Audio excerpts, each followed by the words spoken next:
नमस्कारम दोस्तों।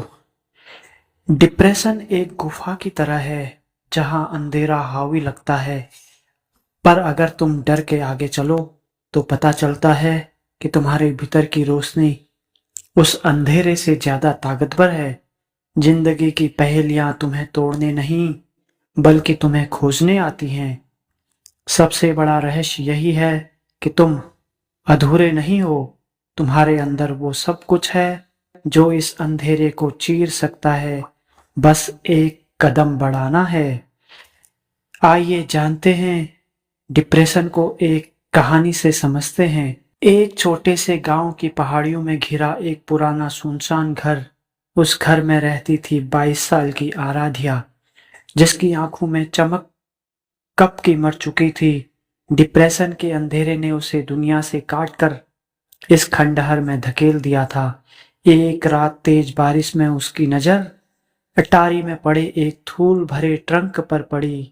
अंदर थी एक पुरानी डायरी, जिसके पन्नों पर लिखा था, जो डर के आगे बढ़ेगा वही इस रहस्य को जीत पाएगा। डायरी एक अज्ञात लेखक विभाकर की थी, जिसने अपनी आखिरी सांसें इसी घर में गंवाई थी। पन्ने पलटते हुए आराध्या ने पाया कि हर पन्ने पर कोडेड संदेश थे। पहला संदेश था, जहां समय रुक जाता है वहां तुम्हारी शुरुआत होगी।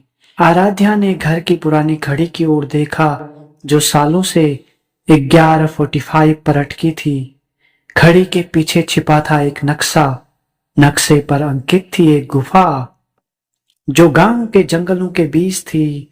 डर और उत्सुकता के बीच झूलती आराध्या ने टॉर्च उठाई और चल पड़ी।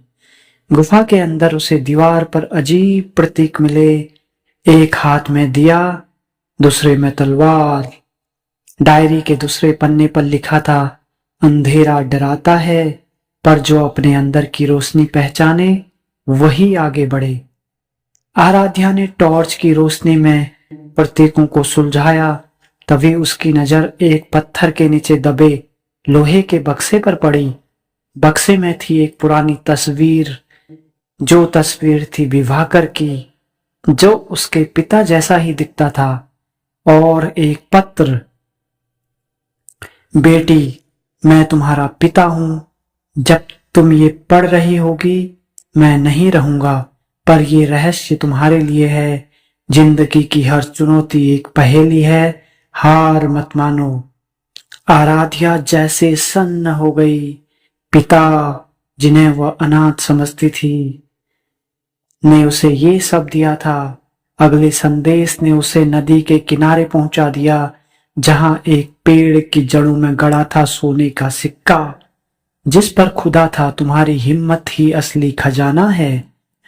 1 महीने की इस यात्रा ने आराध्या को बदल दिया। उसने पाया कि विभाकर नहीं बल्कि उसके पिता ने ये पहेलियां बनाई थी, ताकि वह अपने अंदर की शक्ति को खोज सके। जिस घर को वह कब्रगाह समझती थी, वहां उसे जीवन का उपहार मिला।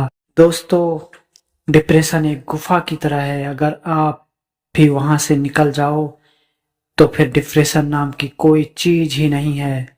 दोस्तों, आप सब लोगों को ये कहानी कैसी लगी जरूर कमेंट करके बताइएगा। धन्यवाद। और ऐसे ही मोटिवेशनल स्टोरी सुनने के लिए चैनल को सब्सक्राइब जरूर कीजिएगा। धन्यवाद।